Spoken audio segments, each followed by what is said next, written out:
Kevin Durant cambiará de equipo una vez más en el verano de 2025.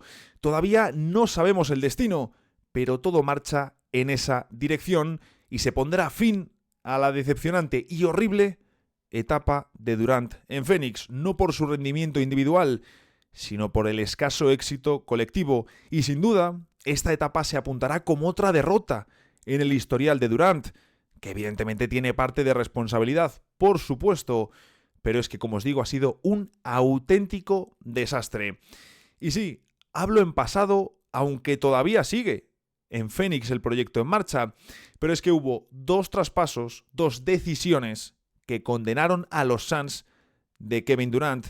Un proyecto que, sin saberlo, estaba roto antes de despegar y había hecho sus mejores resultados con Durant cuando apenas estaban comenzando. Y es que tenemos que remontarnos al traspaso del propio Durant en el deadline de febrero de 2023, hace tan solo 2 años. Momento en el que es cierto que Phoenix pagó un precio muy elevado para hacerse con Kevin Durant. Y es que entregaron a Michael Bridges, Cam Johnson y Jay Crowder como jugadores, además de las primeras rondas de 2023, 2025, 2027 y 2029, es decir, 4 primeras rondas desprotegidas, además del derecho a intercambiar la primera ronda de 2028 y, por si fuese poco, porque dijeron, oye, vamos a añadir algo más ya que estamos, 3 segundas rondas, las de 2028 y 2029 de Milwaukee y la de 2029 de Phoenix. Es decir, que en total enviaron a Bridges, a Cam Johnson, 4 primeras rondas, un derecho de intercambio y 3 segundas rondas. Esto como material significativo. Jay Crowder a esas alturas ya tenía poco que ofrecer. Es decir, un precio elevado, un buen precio por uno de los mejores jugadores de la liga, como es Kevin Durant. Aún así, siendo mucha gente crítica con este movimiento, con el precio que pagaron los Suns, el traspaso de KD, como tal, no es el problema. De hecho, hay un aspecto, un momento clave para los Suns, y es la entrada del nuevo propietario, de Matt Ishbia, que llegaba orgulloso y poderoso y quería dejar su huella en Phoenix, como todo multimillonario que se precia y que, como digo, quiere dejar su impronta en una franquicia. Y así los Suns jugaron los playoffs de 2023 con un núcleo formado por Kevin Durant, Booker, Ayton y Chris Paul. Pero claro, estos 4 jugadores concentraban tanto salario, tanta masa salarial del equipo, que no había profundidad. Fijaros, los siguientes jugadores, quienes completaron la rotación de playoffs por detrás de estos 4, atención, porque no hablamos de los jugadores de banquillo, no. Hablamos de que el quinto jugador con más minutos fue Torrey Craig, el sexto Josh Okogie, el séptimo Bismack Biyombo y luego Landry Shamet, que aparecían como los principales acompañantes. Y en primera ronda, vale, sí, se cargaron a Los Ángeles Clippers, perfecto, pero es que luego cayeron por 4-2 ante los Denver Nuggets, que a la postre serían campeones. ¿Qué ocurrió en esa serie? Pues muy sencillo. Chris Paul se lesionó, algo que por desgracia sucede bastante o ha sucedido bastante a lo largo de la carrera de este legendario base. Y bueno, luego DeAndre Ayton se vio muy superado en la serie contra Denver. Es cierto que con él ya existía tensión. Había problemas y de hecho estuvo muy cerca de salir en el verano de 2022 en dirección a Indiana. Pero es que llegado a un punto de la serie contra Denver, precisamente con Nikola Jokic enfrente, un jugador al que el propio Ayton había defendido muy bien en varias ocasiones y que hasta Jokic le elogió por ser el jugador que en determinado momento mejor le había defendido, Ayton en esa serie nos dejó muy claro que estaba cansado y harto de Phoenix, que quería salir de los Suns, porque es que hubo un momento que Ayton era injugable. No podía estar en cancha. Entonces, claro, si ya te quedabas corto, si la rotación daba para lo que daba, era absolutamente imposible ganar al equipo más potente de ese año y hacerlo sin Chris Paul lesionado y con un Ayton que la verdad mejor en el banquillo. Y es cierto que hubo muchas críticas, pero Phoenix fue el equipo que mejor resultado tuvo contra los Denver Nuggets campeones de Nikola Jokic. Y de hecho hay que decir que tanto Durant como Booker estuvieron a un nivel increíble, sobre todo Devin, que fue uno de los mejores jugadores de todos los playoffs de 2023. ¿Qué ocurre? Phoenix llega al verano y dicen, vale, tenemos que hacer limpieza, tenemos que reorganizar el equipo alrededor de nuestras dos grandes estrellas.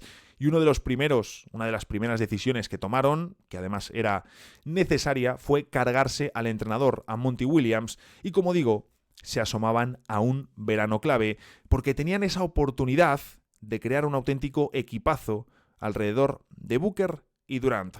Todavía quedaban activos, no muchísimos, pero algo tenían, y sobre todo tenían que mover a Chris Paul por salario, porque es cierto que, bueno, por salario y por edad, porque evidentemente un Chris Paul de 1 o 2 años menos, probablemente los Suns se lo hubiesen quedado incluso con su elevado salario, pero llegados a ese momento de su carrera, aunque su perfil encajase muy bien entre lo que necesitaban Booker y Durant para funcionar y ejecutar al máximo como los pedazos de anotadores que son, necesitaban moverle por salario para añadir piezas de profundidad y rotación. Y luego Ayton, mismo manera también por salario, pero también sobre todo en su caso por rendimiento.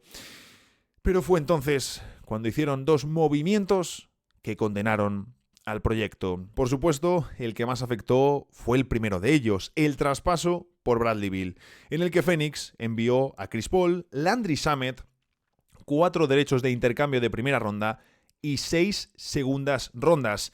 Es decir, entre los movimientos de Durant y Bradley Beal, Phoenix se quedó prácticamente sin activos de draft.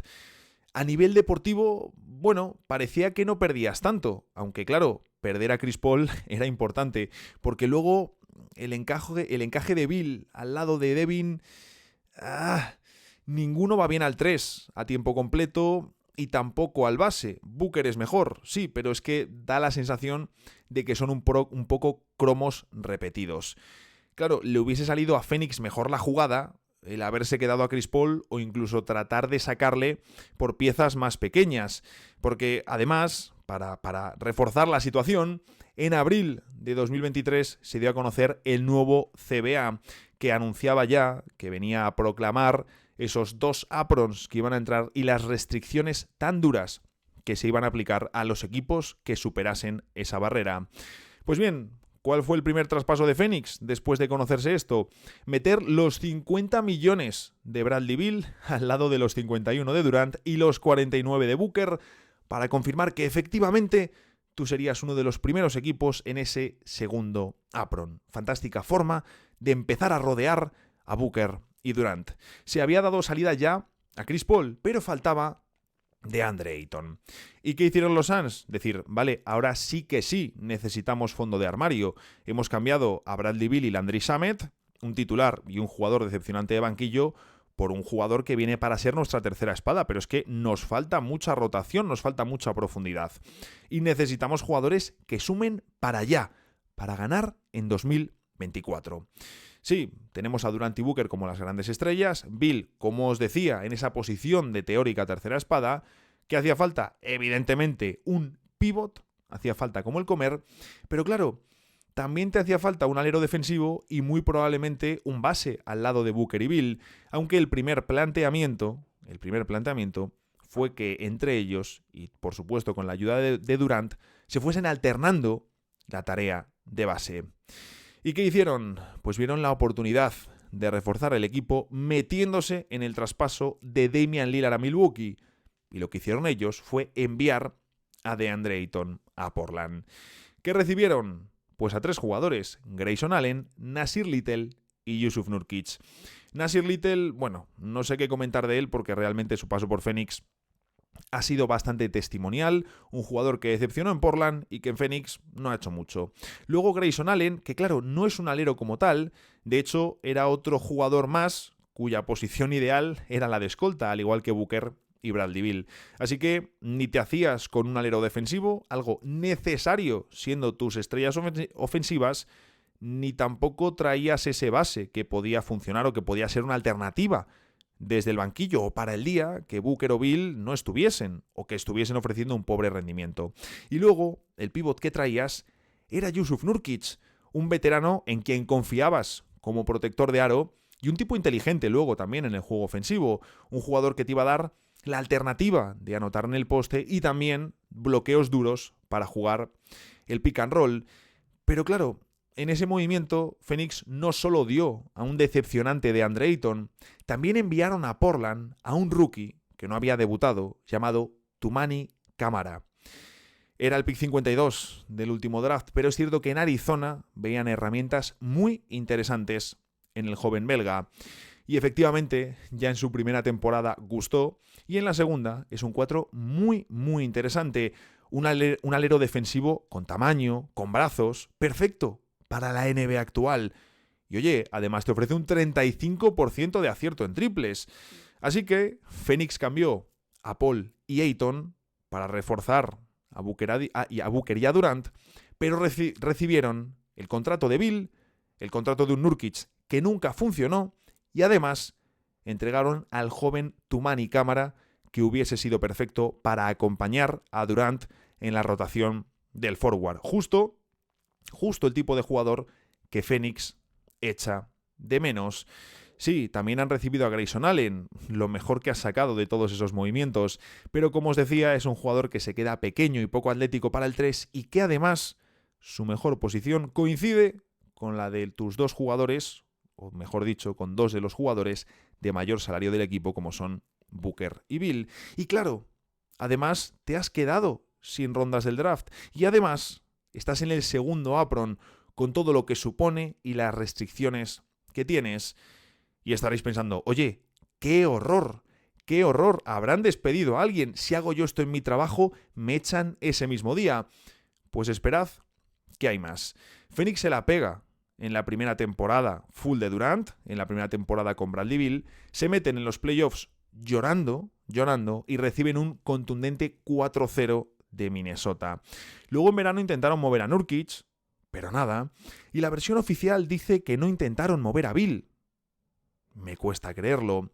Sí que cambiaron de entrenador e hicieron buenas adiciones, pero no súper diferenciales, como Tyus Jones, Montemorris, el rookie Ryan Dunn o el veterano Mason Plumlee. Además, por ejemplo, de renovar a Royce O'Neal, que ese sí fue un buen traspaso. Pero claro, seguían los problemas estructurales. Faltaba defensa, Bill y Booker no tenían sentido como pareja y Nurkic no era el perfil de pívot que necesitabas poner al lado de Kevin Durant. Si encima de todo eso añadimos que no hay activos y que estás en el segundo apron, es que no hay forma, es que no hay manera. Pero entonces apareció una opción al fondo. Jimmy Butler. Hacerte con el bueno de Jimmy te permitiría renovar a Durant, que tan solo tenía una temporada más de contrato. Esto lo revisamos en el podcast, pero es que es horroroso, es horrible. Porque hacerte con Jimmy era una huida hacia adelante, está muy claro. Pero era una huida hacia adelante con sentido, porque era para cambiar a Bradley Beal por Jimmy Butler. La pregunta es, ¿era realizable?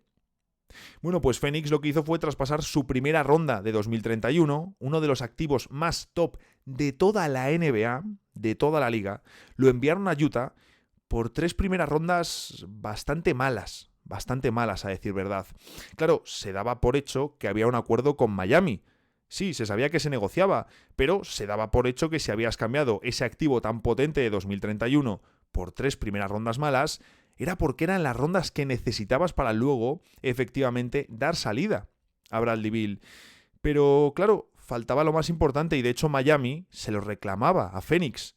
Y es que los Suns no habían encontrado la manera de quitarse a Bradley Beal. Porque solo había 2 equipos en toda la NBA dispuestos a comerse su contrato. Atlanta, que me gustaría saber qué hubiese pensado Trae Young si se hubiesen hecho con Bradley Beal, y luego Washington Wizards, el otro equipo de la carrera de Beal. Curioso reencuentro se hubiese dado. Como digo, solo ellos estaban dispuestos a comerse el contrato de Beal. Pero claro, al mismo tiempo, Phoenix dependía de que esos equipos no hiciesen otros movimientos, porque si no, se iban a descuadrar las cuentas que ellos tan minuciosamente tenían ajustadas para poder realizar el traspaso de Beal y Butler. Pero ya no solo eso, sino que es que además Bradley tenía que aceptar salir porque Bradley Beal tenía que aceptar salir porque tiene esa cláusula antitraspaso y el jugador no quería ni Atlanta ni Washington. Así que si él no levantaba esa cláusula, por mucho que Phoenix tuviese el acuerdo cerrado con Miami, por Butler, por quien fuese, el traspaso no se podía dar. Así que, fin de la historia, Chicago y Washington hicieron otras cosas y Butler se fue a los Warriors. Pero claro, el problema es que tú querías a Jimmy para competir y renovar a Durant. Y ya nada.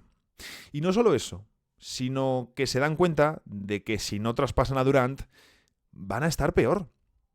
Es decir, en toda esta huida hacia adelante, el deadline de 2025 es la primera vez, en la que Phoenix con Matt Isbia dice, vale, lo mismo la hemos cagado. Y estuvieron dispuestos a enviar a Durant a Golden State, pero KD no quiso. Phoenix te dirá que esto es mentira, que cómo van a traspasar ellos a Kevin Durant. Y claro, el dibujo final lo que nos muestra es que ni te haces con Butler, ni das salida a Bradley Beal, ni mejoras el equipo, porque nanay. Y encima has gastado activos. Ya no solo malgastar esa primera ronda de 2031 por 3 rondas malas, que es una derrota enorme para Phoenix, sino que encima pagaste a Charlotte para que se comiesen el año extra de Nurkic. Nurkic y tu primera ronda de 2026, la única que te quedaba, por Cody Martin, Vasile Micic y una segunda ronda de 2026. Vaya deadline de los Suns. Bueno, vaya añitos de los Suns. Pero, como os decía, la clave es esa. Que metieron a Durant en conversaciones sin que él lo pidiese. ¿Qué ocurre? Que Phoenix se la va a pegar en lo que queda de 2024-2025. Está clarísimo. No hay equipo, no hay defensa, no hay nada. No hay nada. Y en verano, cuando Durant solo tenga un año más de contrato, le traspasarán. Minnesota se meterá en la negociación. Veremos qué hace Miami, que siempre se meten por todas las estrellas, pero están mirando al verano de 2026. ¿Es Oklahoma una opción si les va mal en playoffs? Denver ofreciendo a Michael Porter Jr. y más cosas, por supuesto. El caso es que Durant saldrá. No porque él quiera, sino porque Phoenix lo va a necesitar. No van a ser contenders porque la han liado. Pero es que ni siquiera son un equipo decente. Y son la plantilla más cara de la historia de la NBA. La plantilla más cara. Hubo un momento en el que tuvieron la oportunidad de montar un equipo muy chulo con Booker y Durant. No, es que Kevin Durant no es un líder y Booker se queda corto como primera espada. ¿Qué dices? Estoy de acuerdo. Pero es que era la ocasión perfecta precisamente para Durant. Porque LeBron, Curry y KD son los rostros de su generación, los 3 mejores. Pero, por supuesto, siendo LeBron el mejor, veo a Durant un escalón por debajo de Curry y de James. Y eso que KD, por condiciones, podría ser el mejor de toda la historia. ¿Pero qué le ha faltado? Demostrar que él puede liderar un proyecto campeón. Y Phoenix era la oportunidad. Sin embargo, fallaron de forma estrepitosa con los traspasos de Paul y Ayton. Y no solo han acabado con la continuación del proyecto que llegó a las finales de 2021, sino que han destrozado la oportunidad de montar un candidato con Durant y Booker, una pareja top. Que, por cierto, mi querido compañero y amigo Alejandro Gaitán ya nos avisaba de todo esto. Os recomiendo seguir su contenido y tenéis el enlace de su Substack en la biografía.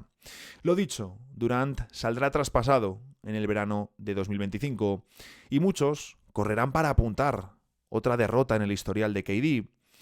Para mí, evidentemente, le ha faltado liderazgo, sobre todo en la temporada de Frank Vogel, su primera temporada completa. Pero es cierto que ha sido lo mejor, o el mejor de los Suns, desde que puso un pie en Arizona. Y lo que más ha fallado ha sido, con diferencia, la directiva y la influencia del nuevo propietario, Matt Isbia, que ha habido muchas cosas que ha hecho muy bien, pero inmiscuirse en las decisiones deportivas, desde luego, no ha sido un acierto del propietario. Hasta aquí llega el vídeo de hoy. Ya sabéis que continuamos el debate en los comentarios y quiero saber qué equipos pensáis que puede empujar por Durant el próximo verano. ¿Qué tipo de ofertas habrá por un Durant tan mayor y que tan solo tiene un año de contrato? Claro, esto también es algo que debemos considerar. Evidentemente, Phoenix no va a recibir ni la mitad de lo que ellos enviaron a Brooklyn Nets en su día. Y también, por supuesto, si pensáis que hay algún tipo de salvación, si este proyecto de los Suns de alguna manera puede darle la vuelta. Nos vemos como siempre en el próximo vídeo.